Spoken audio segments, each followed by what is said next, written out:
Apalagi kita lagi asik-asik Browsing. browsing, kemudian apapun itu, kemudian tiba-tiba paket datanya habis. Itu bikin stres. Aduh, paket habis lagi nih gitu. Berasa kan. hidup di zaman batu lagi. Iya, batu lagi. Itu kan di belakang mobil tuh tulisan. Ada tulisan-tulisan. Iya, tulisan itu. Di situ tertulis belajarlah untuk merendah serendah-rendahnya sehingga tidak ada satupun lagi yang bisa merendahkanmu.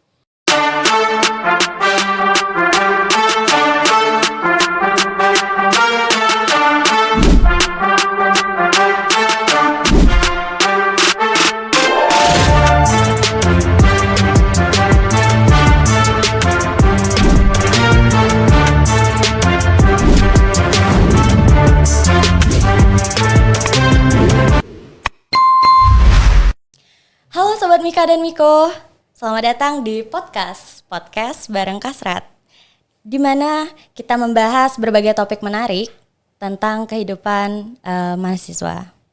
Hai, perkenalkan, saya Lia Ramadan dari Divisi Kasrat. Hari ini kita akan berbicara tentang seputar sesuatu yang sering diabaikan namun sangat penting, terutama bagi kita para mahasiswa khususnya, yaitu mental health atau kesehatan mental.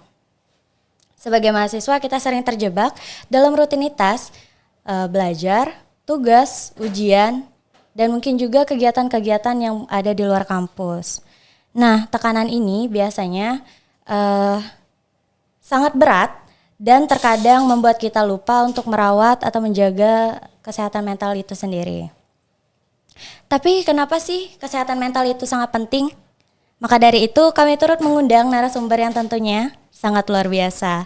Beliau dikenal sebagai dosen terfavorit terutama di lingkup FEB UBB.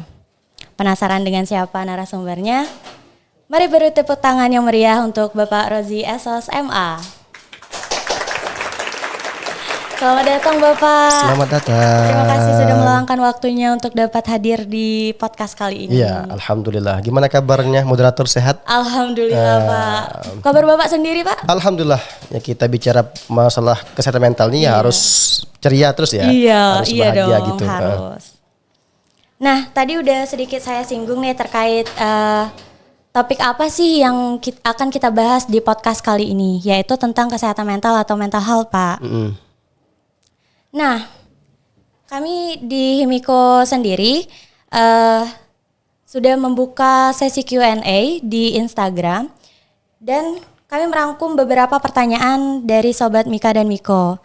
Nah, yang pertama itu Pak, pertanyaannya, kenapa sih kita perlu menyadari untuk menjaga kesehatan mental itu sendiri, terutama bagi kita para mahasiswa, di mana yang kita ketahui kesehatan mental itu sesuatu yang tidak terlihat Pak, tidak seperti kesehatan fisik Pak. Iya.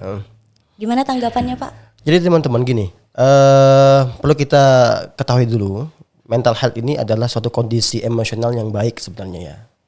Tapi terkadang kita sebagai mahasiswa, ya karena memang Bapak mantan mahasiswa juga ya, pernah jadi mahasiswa juga ya, dan akan jadi mahasiswa juga nantinya di S3. Amin. Intinya persoalan mental health ini terkadang diabaikan ya. Karena kondisi kita yang awalnya nggak ada tugas kuliah, tiba-tiba ada tugas kuliah, kemudian kita disibukkan dengan hal-hal kegiatan organisasi segala macam yang membuat mental kita kadang-kadang down juga gitu kan. Maka perlu dipahami juga mahasiswa. Tadi juga datang ke saya itu salah satu mahasiswa dengan curhat juga.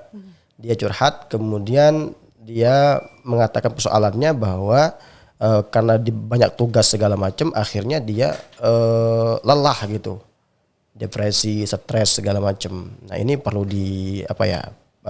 menurut saya penting banget diangkat. Kemudian terima kasih kepada Himiko ya, Himpunan Mahasiswa Ekonomi yang telah mau mengangkat isu mental health ini. Itu. Baik, jadi sangat penting sekali ya Pak Ya, dalam menjaga kesehatan mental itu sendiri. Nah yang kedua Pak, yang ditanyakan Sobat Mika dan Miko, hal-hal apa aja yang perlu dilakukan oleh mahasiswa supaya kesehatan mentalnya tetap terjaga? Apalagi yang dimana mahasiswa biasanya ada beban perkuliahan serta permasalahan di luar kampus Pak. Oke, persoalan yang berada di mahasiswa juga ya. Ya, memang tugas yang banyak ya gitu ya. Iya. Tetapi ada hal yang perlu kita persiapkan. Yang pertama kalau saya itu me time. Harus ada waktu kita. Healing. Jadi ya healing gitu, refreshing Iya, segala benar, macam benar, gitu benar. kan. Healing. Kalau saya itu pergi ke pantai, kemudian duduk sendiri, pokoknya me time. Tidak ada yang mau tidak ada yang boleh ganggu. Itu waktu saya gitu. Nah, di situ saya berpikir, kemudian saya merenungi, kemudian menghilangkan beban pikiran saya. Itu salah satunya. Kemudian ada juga kita sering bersosialisasi. Ya kan? Ketemu orang banyak. Orang banyak. Ya, kalau kita galau itu, kalau kita diskusi teman-teman itu pasti hilang tuh. Seketika hilang. Persoalan apapun pasti hilang. Kenapa? Kita ketika itu bersosialisasi. Maka jangan menutup diri untuk sosialisasi. Benar. Nah ini itu. Kalau untuk persoalan mental health juga pola makan juga harus dijaga. Pola makan, pola tidur ya. Itu ngaruh banget ya, ngaruh Pak? banget, ngaruh banget karena kita beban kerja, kita harus nyelesain kerjaan kita nih injury time lah kayak karena terakhir besok Ngejar aja deadline, ngejar iya deadline. deadline. Kenapa? Karena kita selalu menunda-nunda. Iya, benar, besok benar, aja benar. besok aja itu. Menyepelekan itu, maka ketika sudah numpuk tugas ini akhirnya timbul lah, kok stres banget nih, Iya. banyak kerjaan, belum selesai ini datang satu lagi, belum selesai ini datang satu lagi. Akhirnya numpuk. Nah, itu juga mengganggu mental health juga. Kemudian ada juga burnout, kayak jenuh ya, dapat mata kuliah ini jenuh gitu kan. Maka saya kalau ngajar di di kampus, maka ketika saya sudah mulai jenuh di kelas, maka saya ajak mahasiswa itu ke gazebo. Kemudian kayak belajar di alam gitu kan. Apalagi Universitas Bangka Belitung ini kan ratusan hektar tuh, masih banyak nih tempat-tempat yang perlu kita bisa dikatakan healing juga bisa juga sih. Apalagi banyak gazebo-gazebo yang memang dibikin gazebo itu untuk nanti kalau memang sudah pusing di ruangan ya bisa kita di gazebo. Ada di Buper juga, Bumi Perkemahan itu tempatnya juga strategis untuk belajar mengajar di situ. Karena belajar nggak mesti di kelas ya, Pak? Enggak harus di kelas juga. Kemudian saya melihat mahasiswa sekarang ini ya, kalau misalkan kita, bukan hanya mahasiswa ya, kita juga salah satu membuat mental health juga itu ketika paket kuota habis. Ini kadang-kadang Iya, juga bener-bener. ini juga kadang-kadang membuat kita stres juga ya. Apalagi ya kita lagi asik-asik Browsing. browsing, kemudian apapun itu, kemudian tiba-tiba paket datanya habis. Itu bikin stres. Aduh, paket habis lagi nih gitu. Berasa kan. hidup di zaman batu lagi. Iya, zaman batu lagi. Itu mental health-nya zaman modern banget Iya. tuh. Nah, maka perlu juga kan, maka ketika kita sudah mendapat mental health, maka yang harus dilakukan juga asking for help. Iya. Jadi asking for help ini gini, kita mencari bantuan. Siapa yang mencari bantuan siapa? Kemudian kita ada psikolog, ada konselor ya. Karena memang saya keahliannya di konseling ya. Konseling S1 saya konseling, S2 saya konseling. Memang sekarang ini saya mencoba melihat persoalan mahasiswa itu, maka saya mengangkat isu mental health ini juga. Kemudian saya membuat aplikasi. Aplikasi itu e-counseling ya, e-counseling karir. Jadi disitulah nanti para mahasiswa bisa curhat ya. Kemudian memilih konselor mana yang harus dipilih. Nanti saya coba untuk merangkul teman-teman psikolog, konselor ya. Kalau bisa jadi psikiater juga boleh gitu kan. Karena juga mendengar ada persoalan mahasiswa juga itu sampai pengen bunuh diri. Gara beban tugas yang Iya, banyak gitu kan. Itu kan sudah bukan lagi ranah konselor. Iya. Kalau udah bunuh diri itu bukan lagi konselor, itu ranahnya itu psikolog. Udah agak dalam persoalannya. Nah, maka saya pengen aplikasi counseling nanti bisa launching segera gitu. Kami juga berharap ya, Pak. Semoga cepat-cepat launching lah. Iya, nanti kita udah mulai launching, insya Allah bulan Oktober lah kita mulai launching, karena aplikasi itu memang dibikin nanti saya mencoba untuk memasukkan aplikasi itu ke Play Store. Jadi semua tidak hanya mahasiswa UBB, pada khususnya juga, umumnya juga mahasiswa yang berada di Bangka Belitung ya, pada umumnya nanti bisa curhat ke kita, apa sih yang berbagi ininya, itu mental health itu. Nah, tadi kan mau launching aplikasi tadi. Nah, itu pembahasan yang ditanyakan mahasiswa itu bebas atau hanya di lingkup kehidupan di kampus saja, Pak? bebas. Jadi mental health kan gini, para mahasiswa juga kan punya keluarga tuh. Iya, benar. Ada urusan keluarga, urusan ekonomi, urusan perasaan gitu kan. Iya. Ya kan anak muda-mudanya kan lagi ininya perasaannya misalkan mencintai seseorang ternyata kandas. Nah, itu juga bisa didiskusikan di situ. Pokoknya persoalan apapun didiskusikan.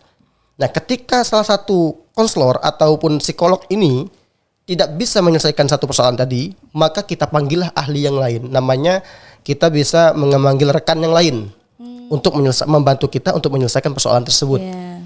Nah, ini maka perkara hal ini juga kalau kita kalau kita sepelekan ini kalau di kampung-kampung itu ya, ini tekanan batin. Iya, benar-benar. Tekanan batin akhirnya ketika kasus di salah satu desa itu paginya dia masih santai aja sama teman-temannya, kemudian malamnya dia bunuh diri. Wanita dewasa bunuh diri. Karena apa? Karena dia gangguan mental. Karena cemburu kepada suaminya, ya, suaminya pekerja cemburu sama suaminya, akhirnya dia tidak pernah menceritakan hal itu. Tidak pernah menceritakan kepada teman-temannya, kemudian dia hanya memendam sendiri, akhirnya tekanan batin. Akhirnya bunuh diri. Itu kejadiannya 2021. Itu di salah satu desa. Kemudian memang ketika itu memang persoalan rumah tangganya. Nah, ini juga terjadi di mahasiswa. Jikalau mahasiswa tersebut tidak peka ataupun tidak menganggap penting hal ini, maka mereka juga akan terjebak hal yang serupa. Maka saya melihat itu, maka oke lah, ini penting nih didiskusikan konseling ini, bukan hanya di kalangan mahasiswa ya, kalangan dosen juga banyak juga sih yang kayak udah mengatakan aduh capek ya. Nah, itu udah gangguan juga itu. Benar, indikasinya gangguan juga gitu. Baik Pak, lanjut ke pertanyaan dari Sobat Mika dan Miko ya Pak. Biasanya mungkin sebagian mahasiswa beranggapan kalau kesehatan mental itu berkaitan dengan gangguan jiwa Pak. Nah, gimana pendapat Bapak mengenai hal tersebut? Apakah Bapak sependapat atau ada pendapat lain Pak? Ya, gangguan jiwa ini kan normal ya, normal. Maka itu sebenarnya saya sepakat kalau menganggap itu gangguan jiwa, karena jiwa ini kan ada pepatah Arab itu mengatakan al-aqlus salim fil jismi salim. Jadi pikiran yang sehat berada di tubuh yang sehat juga. Kebalikannya juga, tubuh yang sehat juga mestinya harus memiliki hati yang sehat, jiwa yang sehat. Tetapi tidak seperti itu. Ada yang orangnya badan kekar, tetapi persoalannya banyak gitu. Persoalannya banyak sekali, akhirnya dia itu di luarnya dia sehat, tetapi ternyata pikirannya kemana-mana. Banyak persoalan ekonomi, persoalan keluarga, persoalan pekerjaan, persoalan teman misalkan. Nah, ini dia ternyata nggak bagus juga. Kalau mentalnya sudah terganggu itu ya akan akhirnya dia itu stres, depresi, ya. Sampai-sampai nanti mungkin hal-hal yang negatif yang lainnya gitu. Benar-benar. Nah, maka menurut saya mahasiswa perlu menjaga mentalnya. Dengan apa? Ada salah satu Universitas National of Singapore itu membuat olahraga panjat tebing itu salah satu solusi untuk mengeluarkan pikirannya. Maka hal yang penting itu teman-teman, itu adalah kamu kenali dirimu, your potensi, your potential, atau what is your hobby? Apa hobimu? Misalkan Bapak nih, hobinya Bapak dulu itu adalah martial arts, kayak bela diri. Bela diri. Jadi bela diri itulah yang akan membuat kita itu hilang stres. Ada juga yang mancing, kan? Ada yang main badminton. Berkaitan dengan hobinya. Berkaitan dengan hobinya, olahraga. Jadi hal itu juga bisa menghilangkan rasa stres, depresi, gitu kan? Kenapa? Karena kita bisa menghilangkan penat kita ataupun menghilangkan masalah kita dengan olahraga, hal-hal yang positif gitu. Setuju Pak. Lanjut ke pertanyaan, bagaimana cara Bapak mengatasi stres, rasa cemas atau depresi?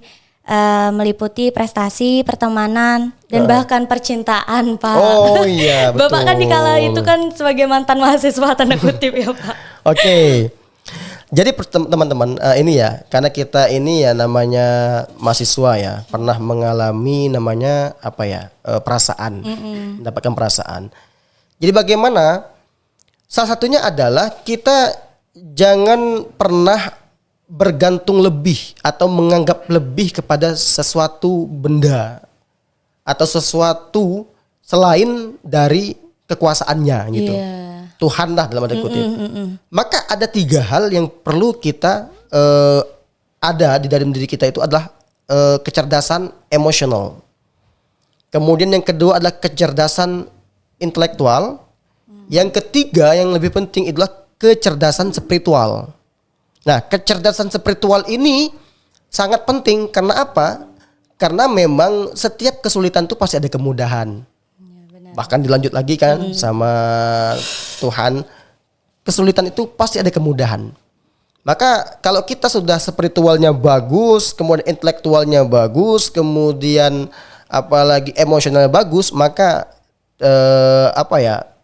hal-hal yang baik lah yang akan didapatkan. Menarik sekali ya. Ketika saya berangkat pergi ke Jebus Bangka Barat, saya melihat di satu mobil, di belakang mobil itu ada tulisan. Itu platnya BG, berarti Palembang. Tapi kan sering kan di di belakang mobil tuh tulisan. Ada tulisan-tulisan. Iya, tulisan itu.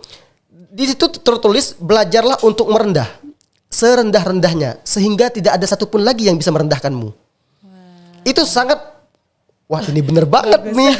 Bagus banget. Iya, bagus banget kata-katanya. Kebayang nggak kalau misalkan ada orang mengatakan kita, itu motormu jelek ya. Lalu kita langsung, ngapain lo? Motor lu juga jelek gitu kan. Akhirnya kan nggak mau ngalah. Adu mulut, cekcok, berantem. Misalkan, motormu jelek ya. Ya memang jelek, alhamdulillah. Kadang kira-kira mau nggak dia langsung nggak lagi. Akhirnya ya senyum aja, senyumin aja. Maka itu saya belajarlah untuk merendah serendah-rendahnya sehingga tidak ada satupun lagi yang bisa merendahkanmu gitu. Itu kata-kata yang luar biasa di belakang mobil truk gitu. Saya lihat itu luar biasa. Merinding. Iya, itu sangat luar biasa sekali sampai saya ada teman, ini salah satu dosen. Ini saya ini paling dia kalau dengar saya mengangkat ini paling dia ketawa. Paling dia tahu. Iya, paling dia ketawa. Jadi ada persoalan dia gagal dalam satu hal. Kemudian saya ejek. Ejek apa tuh, Pak? Ejek misalkan kemarin itu saya ejek, kok kamu nggak diajak, yang lainnya diajak gitu kan? Kok kamu belum gini? Akhirnya dia ngajak berantem saya.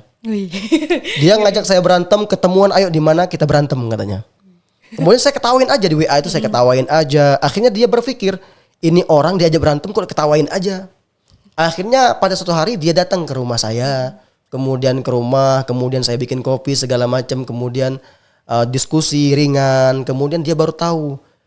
Akhirnya dia bilang gini, seandainya kemarin saya itu emosi tidak terkendali, pasti saya akan malu katanya. Pasti saya tidak seperti ini. Maka mental health itu penting teman-teman. Maka jangan sampai kita gara-gara sepele dikatain apa misalkan motornya jelek segala macam kita semarah. Dan yang paling parah lagi ketika ada orang marah ke kita, itu bukan hanya ke kita, sampai motor kita dimarahin gitu kan. Itu motor siapa tuh? Itu motor Pak Rozi itu. Ih, ini motornya Pak Rozi, nggak mau saya deket-deketin gitu. Sampai motornya aja disalahin. Hal-hal yang merembet berkaitan. Iya, berkaitan pokoknya pasti dimasalahin. Itu tingkatannya depresi akut itu. Itu stadium general berapa itu. Itu teman-teman. Jadi kalau hal yang penting ya, saya jujur tadi saya kalau stres itu saya sudah mulai ada waktu sendiri, me time. Pergi ke kebun, me time, kemudian pergi ke pantai ya. Kita kan ada pantai yang bagus-bagus di Babel ini kan. Kemudian ada pariwisatanya bagus banget kan yang harus diangkat juga. Itu menurut saya penting ya teman-teman ya. Karena kemudian saya juga selalu cerita apapun sih. Ya terserah orang nggak mau dengerin, saya cerita aja udah. Yang penting pikiran saya masalah saya sudah ini kan. Itu persoalan-persoalan itu yang bisa ini. Tapi saya lihat cara komunikasi kita juga agak bergeser ya. Kadang-kadang ketika kita pengen curhat, teman kita sibuk dengan gadgetnya. Benar. Kayaknya kesel tuh. Iya, kesel juga. Ketika kita lagi ngobrol kan, dia ngajak ngobrol. Apa yang kamu obrolin? Saya nggak dengar. Akhirnya seperti itu teman-teman. Nggak diperhatiin. Iya, bener-bener. Maka harus harus Peka lah peka terhadap persoalan ini itu. Baik Pak, mungkin itu saja diskusi kita tentang kesehatan mental sebagai mahasiswa. Tak terasa waktu berlalu sangat cepat ya Pak. Asli. Ini cepat mungkin banget karena topik serta pembawaan Bapak dalam membahasnya mungkin yang seru. Oke, Jadi nggak terasa lagi podcast kita hari ini akan berakhir. Mungkin ada closing statement dari Bapak? Oke, closing statement dari saya adalah menjaga mental health itu sangat penting sekali. Kalau ada apa-apa segeralah untuk mencari bantuan, asking for help. Jadi mencoba untuk mencari bantuan ke ahlinya. Jangan sampai kita mencari bantuannya ke orang lain. Atau kalau kita ada persoalan pribadi, itu kalau saya jarang sekali untuk menceritakan itu kepada orang lain. Maksudnya pribadi banget ya. Karena apa? Karena itu privacy. Ketika kita menceritakan kepada satu orang, kemudian satu hari orang tersebut marah ke kita, pasti persoalan kita tadi nyambung. Benar. Maka yang tepat adalah kalau saya adalah meningkatkan spiritual. Saya berdiskusi, saya punya waktu sendiri untuk bercerita kepada yang maha mendengar, yang maha mengetahui, yang maha memberi solusi. Di situ saya mencoba untuk berbicara, ya. Seakan-akan saya berbicara sendiri ya, kayak orang gila gitu ya. Tetapi itulah yang saya lakukan, memperkuat spiritual yang dilakukan itu sangat penting sekali. Itu statement dari saya, jaga selalu mentalnya, jangan sampai terganggu dengan hal-hal yang sepele gitu. Baik. Terima kasih banyak Pak atas wawasan dan saran yang sangat berharga. Semoga apa yang kita bahas kali ini bisa membantu teman-teman mahasiswa yang berada di luar sana. Jangan lupa untuk selalu memperhatikan kesehatan mental kalian. Sampai jumpa di next episode podcast bareng Kasrat. See you guys.